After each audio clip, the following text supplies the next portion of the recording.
Yay Networks. Welcome to the Great Girlfriends podcast, where we discuss life, love, laughter, and everything in between. I'm your host, Sibylla Muti, and I can't wait for you to hear all of the Great Girlfriend magic on today's show. So without further ado, grab something great to drink, grab your pen and your paper, and get ready for this week's episode. Enjoy. Hey, Great Girlfriends. Happy Wednesday. Thanks for tuning in, and thank you for all of your exciting iTunes reviews. I have been having the time of my life with my guests. And again, this week, I am back with two fantastic ladies, Misasha and Sara, who are here to talk to us about their podcast, Dear White Women, which is an award-winning weekly podcast since April 2019, dedicated to helping white women use their privilege to uproot systemic racism. Woo-hoo, that's good. That is good. Listen, I'm just going to sit back and drink my water. And I'm gonna let you do all the work. No, I'm just joking. Hi, ladies. It's so good to see you. Hello. So nice to be here. So I had the privilege of being on their show, and I got to tell you, I was so challenged by our conversation. The thought provocation was there, and I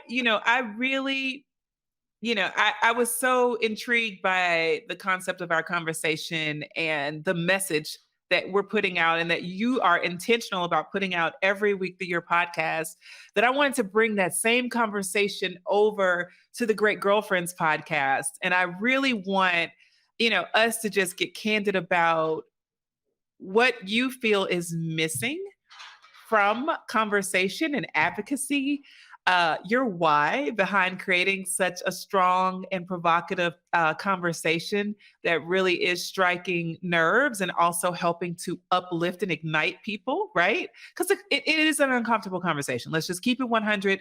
For all the white women that are listening, don't stop listening. It's time that we get uncomfortable, right, around certain things, because that's where our growth happens. But I want to know from you, first of all, I want to know who you are as women. And I don't know which of you wants to start, but I want to, get into that meaty part of who are you and your why. I'll go with you, Misasha, because you're next to me here on this. And then we'll go down to you, Sara. That's so funny. I never go first on these. So, okay. Surprise. Right. Well, no, I'm so excited to be here. So thank you so much, Sybil, for having us on. My pleasure. My name is Misasha Suzuki Graham, and I am the biracial daughter of a Japanese immigrant father and a white mother. So I grew up, talking a lot about race and identity. Now I identify as many things. I identify as an attorney, a podcast host, a writer, a speaker, pretty much everything with my very best friend, Sara, who we, met when we were walking out of a racial identity conversation when we were undergraduates at Harvard. And the important part of that is we met walking out halfway through the conversation because we didn't like how that conversation was going. So it's only fitting that, 25 plus years later, we're still sort of challenging that conversation and how it's going.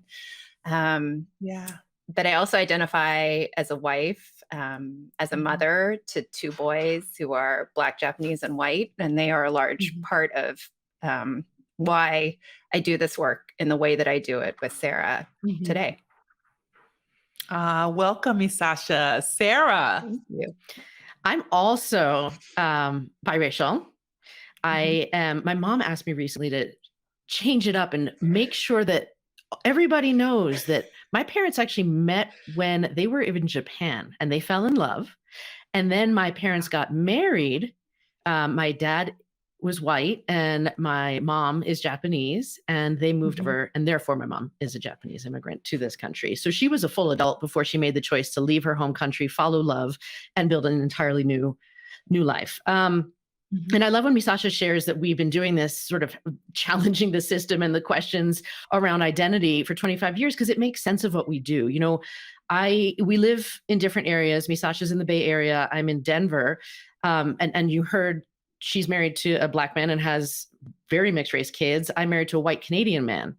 and have two girls who the world sees as white, right? They present as white. And we have very different experiences than raising our children. But if you just look at the two of us, you'd never know what our stories were like behind the scenes. And so many white people just make judgments.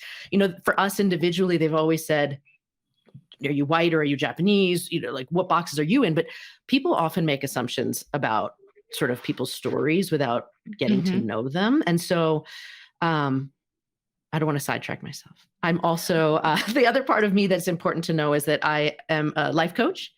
And I am absolutely fascinated by what makes people tick, positive psychology and the science of well-being, and what makes people, you know, the importance of belonging and mattering and that sort of stuff. I just find it fascinating. And so I bring that lens to a lot of our conversations that we have. And I do this work in terms of my why. It's like, well, you heard from Misasha how the world sees her boys, right? Which is as Black kids. And I love her and I love her family. And so why would I not be involved in these conversations? That's so good. Oh my gosh. Welcome, Sara. I want to know what was going on 25 years ago when you exited the room. Do you remember what it was about the conversation that was just going left that triggered you or prompted you both to individually leave? But, you know, what was happening in that moment? Do you recall? Oh, yes.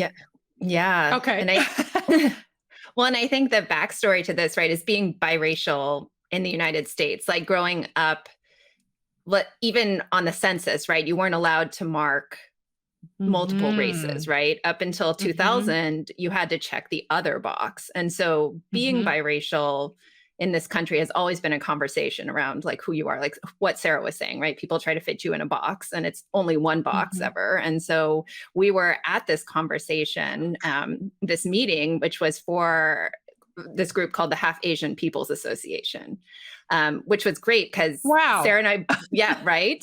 Sara and I grew up not really knowing a lot of other biracial people who were outside of our immediate family. So to be in a room full of people was a very new experience, right? And the woman who was leading the group asked a question, and she asked, so Hapas, are we half a person or are we double a person? And that's when several of us were like, I don't think that's the question. Like, nope, that's not it. So, you know, we get up, we're like we're leaving the room and we meet each other sort of heading out of the room. So yeah, we've been trying to find the right questions or ask the right questions or not accept, you know, the questions that are being asked for a really long time. But it's very fitting then. Yeah. So much of what's going wrong and right in our country and in our world has been about the questions we ask and how we approach the solutions that support the people that sit on the other side of these questions. And when you talk about uprooting systemic racism, what do you think have been the questions that have kept the system the way it is? And then what are the questions that we should be asking to help uproot systemically things that have, you know, held people back for so long? And why to white women? So the first thing that came to mind when you said that was one of the questions. Well, first, to just jump it back a second and talk about the importance of questions. If you've ever seen this video, and it's like the study where they asked observers of this video to count how many times the basketball was passed between individuals. And in the middle, so you're busy counting how many times they're passed. And as you're watching it, a dude in a gorilla outfit comes walking in the middle of and he's this, like, right? Oh, totally.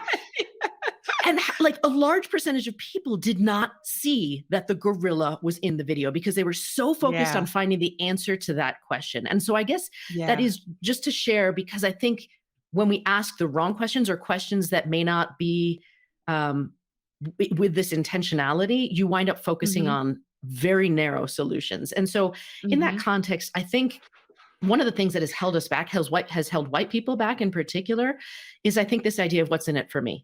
Why would I care? My life is hard enough. What will it benefit me to be involved in the conversation, to be involved in the solution? Because I think for so long, it's whether it's done consciously or unconsciously, this idea that this country was founded by rich white landowning men and has been built to support white people as the race that gets more from the country, we're not really accepting that, and we're forgetting that part, and that we are in it together. It's like, by asking just what's in it for me, it stops people from understanding that it's more than a zero-sum game, which is why we love that book, The Sum of Us by Heather McGhee, because it talks about the cost of racism for everybody in this country. Yeah. Yeah. Okay, so tell me, so what do you think, that what's in it for me is a wow, because that puts a cap on how much you can offer to others. It's almost a scarcity mindset that implies if I give to you, I lose out. And consequently, I don't give you the advantages that I know you need. I might not see I might not see supporting you as a way to support me. And it also, detaches us from the idea that we're one human ecosystem and that this is a community of people. Citizenship should look communal, right? But instead, in our country, it tends to look more divisive at times. So what do you think are some of the other, what's in it for me is that's such a great one. That's like, ugh. What are some of the others that are like, really sticky questions that have kept people restrictive in their ability to support one another and to see one another as we should? I think it's almost the lack of asking questions, right? In general.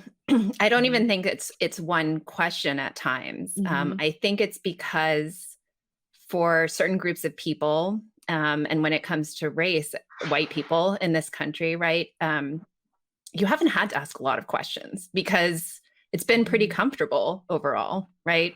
You're not going to be denied something because of the color of your skin. So when that's the case, right, the status quo feels pretty good. And then we don't need to ask, right? And I think that's the problem. We don't ask why. We don't ask why do our neighborhoods are full of people who look just like me, right? We don't ask why we can spend a full day on St. Patrick's Day, but my kid's school didn't talk about Black History Month at all, right? We don't ask those follow-up questions. And I think that's where we get stuck, because we were taught very early on and in this country, and especially if you're white, to not talk about race, right? That it's something that we don't talk about, or we don't see color. And so we don't ask those questions. We're not trained to ask those questions. And as adults in particular, we really go with what's been done because it's always been that way, which is my least favorite answer of all time to any question. Like, why is that the way? Oh, because it's always been done. So I want to just torch it all at that point. But and especially if we're encouraging this in our kids, we want our kids to think critically. We want our kids to ask questions, but we can't do it as adults. This is a problem that we need to really look at. And you start to see it. I mean, when you become a parent, I feel, gosh, the world opens up in more ways than one, right? You start to understand more about race and connection and division as well. Like you said, when it comes to holidays in school and you're writing the email saying, hey, what's happening for Black History Month? Or, hey, notice there's no agenda, or, how are we celebrating this holiday, or how are we honoring culture? And you see the lack thereof. It really does start to employ you to do more as a human. And it also helps you to understand, well, good Lord, these are disadvantages that are systemic disadvantages, right? Like the negligence is a disadvantage that a lot of communities, a lot of schools, a lot of systems have offered children, and it continues to perpetuate that rooting. Like it gives it more root. But this world has evolved, and our children want more. Our children want to be seen as all of who they are, all encompassing, right? Sarah, you were saying as your father being white and your mom being Japanese, and you may present Japanese, people may question, like, well, what would be her relationship to the white community? Just as much as it would be to the Japanese community, right? Like you want to be seen for all of who you are, and we have that right. And I think of the disgust of having to be other on a form, of not being able to check 5 boxes if that's who I am, but having to be told that I'm the other, and what that does, how that displaces people emotionally. So what do we do? How do we teach? How are you first, and then how do we teach white women to walk in their birthright of responsibility to other humans, to create that visibility and to take a role in these conversations more fully? How do we do that? I think the first thing that's important in any of these things is to see if we can tap into a little bit of empathy or understanding. And I think that's why, you know, we would ask white women to understand, have you ever been made to feel like you couldn't be fully yourself, you couldn't express yourself because you're a woman? Have you ever not worn that skirt that you really felt cute in, but it's a little too short? Have you ever maybe not gone for a walk at dusk when it was dark out because you were a little afraid that because you're a woman, someone might take advantage of you, right? Have you ever had to worry about yourself because of how you show up in the world? So women can start to understand a little bit of what it feels like to have to mind your surroundings for potential threats based on how you look. And then I think the other part of it is really emphasizing to women how much power women have. I mean, your community knows this, right? We all are people who have influence in our workplaces, in our schools, like the schools that our children attend, around our kitchen table, at the voting booths, with how we spend our family's money. There are so many places that we make decisions every single day that can change the trajectory if we choose to do these with a little bit more intention to the community we are supporting or could potentially support with those decisions. Yeah, Misasha, I see you. What are you saying here? No, I love all of what Sara said, because I think those are so important. And I think for the additional layer of white women who are mothers, right? Like I think what is so important is when you're, you know, Sybil, like you were saying, when you become a parent, right, your world opens and you suddenly have these tiny humans who you are caring for, and you just want them to be safe, right? You fundamentally want them to be safe. And so I think we really, and I personally use the voice that I have to talk about how that safety for my kids is very different than the safety for a lot of other kids. And today I just wrote this whole LinkedIn post about the culture of origin paper dolls that my kid has to do in his class. And, you know, I've had white parents tell me to my face that they don't want to talk about race with their white children because they're afraid it's going to traumatize them. But I have a second grader who needs to answer the question, which family member or ancestors came over here first and why. To answer that question, he is going to write, my dad's family came here first because they were brought here as slaves, right? And if you're telling me that your kid is going to be traumatized by talking about race, are you telling me that my kid is not going to be traumatized by writing this whole thing out and explaining it to his classmates if they have no idea what this country has been structured like? And so I think to, you know, that empathy that Sara was talking about, we really want to lean into that, because if we're trying to keep everyone safe, that really, every child safe, that really means every child, not just the children that look like my own, right? And so I think trying to continue to push people just a little bit, right, to see we are connected, right? We have that common human goals for our kids. We have those common human goals for each other. But how do we get there? Even as you were saying that, I'm thinking about, you know, how do we also set the stage for these conversations to be received? Because what your son brings to class is a gateway for dialogue. And you know, the right educator will either embrace that and open that up for dialogue that is safe for every child to engage in. And the wrong educator will cap it and say, you know, thank you, child X, have a seat. Next. Because they don't, you know, because of the fear of what that conversation might do to their guilt. And so there is a big piece of this, which is that notion that people carry the guilt of the history of this country and systemic displacement that we've all experienced if you're a minority in this country, and don't want to step into the role of responsibility. So dear white women, this is what I want you to do. and what do we want them to do as activators? And what will be our indicators that they are in support or inviting this conversation to come alive in more spaces? The first thing that came to mind was I want you to start dismantling perfectionism because Woo! you're because Let's these pause on that systems one. are so linked. That's a big one.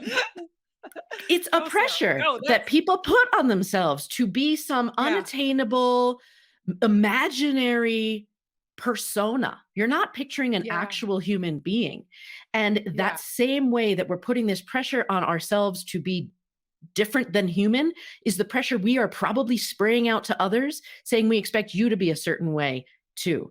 And I think similarly, deconstructing those pressures is just like when white people feel guilt for systemic stuff, or they generalize that white people are a certain way. It's like, you're probably doing the same generalizing too, saying, oh, that Will Smith slap means that all Black men, blah, blah, blah, right? And again, we're trying to go back to this idea of individual stories, getting to know the humanity in people, accepting that what one person does isn't reflective of everybody else who has that similarity, right? Right. So I think that perfectionism and being able to accept that we are who we are and that we're doing our best, and that this is the methods that help me thrive. Like, then we're starting to understand that the world, this cookie cutter world, most of us are not made for it. And I think that same line of thinking trickles into conversations about race and LGBTQ identity and neurodivergence. Like, all of these things are related, but I feel like that pressure of perfection is a sign that we're not ready to actually bring our whole selves to that conversation. So I think that's one of the key turning points. So good. No, I'm like, no, I like it, because my sentence would be, dear white women, you can do hard things. Like, white fragility is not, that's not you, right? Like, I fundamentally think I was a fitness instructor for about 10 years in classes that were largely full of white women. And I've seen white women do some amazingly hard things, right? And I know that you can do these hard things too when it comes to talking about race, talking, being an ally, right? Not just through listening and learning, but from doing, right? And I get that it's uncomfortable. It's going to be uncomfortable, right? It will probably always be uncomfortable for all of us. But we can do these hard things because we know what it's like to be othered, and we can be better for everyone, right? We can build that better future. And that is why we have continued to lean into really calling out to white women, because that voice is heard in scenarios that other voices are not, right? And part of doing that hard thing is using your voice when you might not feel comfortable doing that, right? But your voice has power in it, for better or for worse. That is how our country is structured, based on, it's a whole history of systemic racism. So we need your voice in this, right? It's not, we can't be okay with white fragility anymore. It's got to be getting loud, getting really loud. Some of that muscle, when you talk about as a fitness instructor, I think about, that the ability to take on physical pressure, and how we can transfer that to the ability to take on emotional complexity, and the strength and the stamina and the muscle that you build to manage emotional complexity comes from confronting it and diving into it, and instead of sweeping it under the rug. And so, can I add a dear white woman sentence? Yes. Yes. So I would say, dear white woman, please don't run from emotional complexity. Do the work that it takes to kind of build the muscle so that everything's not swept under the rug. There's so much under the rug. And I think, as the keepers of our houses, of our families, as the stewards of things, we do get to decide how much our family can address things that are complex. We get to decide, what conversations are permissible in our homes and in our families and with our children, with our significant others. We get to decide, what we bring to the table. And we know that not just with white men, with any man we know, or a significant other, when you introduce, complexity or conversations to the table, it does open the door for more conversation. But when you do ignore it and when you run from it, it only builds these walls, that we eventually have to climb. And we're in a space where we are still climbing walls that should have been broken down, generations ago. And so I thank you for continuing to help us break those walls and help us to build conversations. Like you said, that cry can be heard anywhere. Misasha, you said, when you cry, it's heard. When you speak, it's heard. And it's heard at the highest level of power and influence in the majority of our world. So it is an empowerment for women to know, white women to know, that they have that voice and they have the ability to move the needle in ways that, can impact all of us. If they were to do better, if white women were to do better as a result of the conversations and the call to actions that you have brought forward on your podcast and in your community, what are like three of the things, the three keys to doing better, to being better, to showing up? We talked about conversation and that vocal advocacy. What are some of the other things that can really, like today action, if you decided to, if I picked up and I was like, I'm going to go out and I'm going to do better, what would you see as some of the keys? It's a great question. There's like so many things that came to mind, but I think that some of the key is to start doing, right? Because in your community, because sometimes people hear, let me make a change. Let me help be an anti-racist. And they picture like massive initiatives and having to put their bodies at risk. There are ways to get involved that are true to who you are so that you can do this for the long run, because it's a choice you make every single day in every situation that you're involved in, to speak up, to act, and to help. And so I think you could get involved in like letter writing campaigns, encouraging the vote to go out. You can get involved in your schools, your children's schools, and making sure that the libraries, all of these places have like books with diverse characters. That, there's just so many little things like that come to mind. I think, and this is the lawyer side of me, knowing who your local elected officials are and what they stand for is really, really important, because they are the ones who influence the school boards, the school districts, your, district lines, right? Like how your voting districts are drawn, how the police operate in your town. Like they influence a lot. And I think sometimes we look at, Congress and we look at the national elections, but local elections and local elected officials are really, really important. That's something that you as part of a community, right? This is something that you need to really know. I also think asking the question, whose voice isn't being heard here, right? Whether it's at work, right? If you're looking at your hiring committee at work and it is a bunch of white dudes and you're like, I wonder whose voice is not being heard here, and why is everyone that we're hiring a white man and sometimes a white woman? Like there might be a direct line, right? Like whose voice isn't being heard in the school curriculums, right? Whose voice isn't being heard in the neighborhood, or you've got an HOA meeting, let's say, and whose voice isn't being heard there. I think just asking, continuing to find that question that resonates with you and is a very intentional question that you can ask yourself over and over in the different spheres. And if you realize that there are voices that aren't being heard, the next question to ask is why.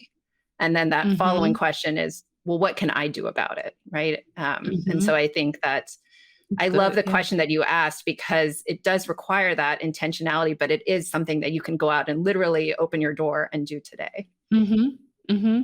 Yeah. And, when we think about bridging the wage gap, and we think about the power that, women can offer and yield when they have the power. When you have the power to pay more, when you have power to pay equitably, and when you have the power to advocate, use the power to advocate on behalf of those who don't have the power, right? So, help to hand out some of that power. I think it's so important in the workplace because, when we have fiscal power, we are able to make really great influential decisions that can be a lifeline to our legacy and can impact generations of our families. And all of that sits in the seat of influence in the workplace. And I think it's so important. Like you've talked about asking those great questions, considering how race is playing out in our neighborhoods, in our communities, in our schools on a local level and on a national and, at a civic level,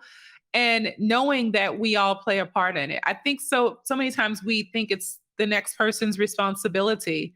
It's hers. Oh, so-and-so is voting on this, so we're good.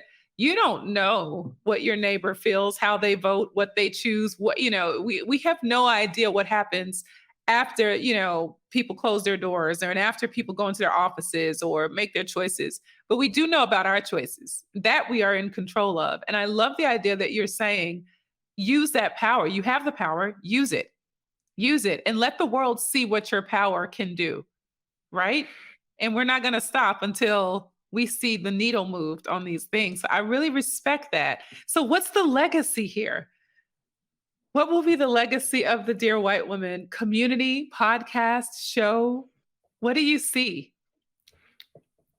I mean, I think, Misasha, I love the story you always tell about how we know the book is successful. Was that a so direct you can go ahead. So, which is different than the legacy, I know, but it is a different question than the legacy.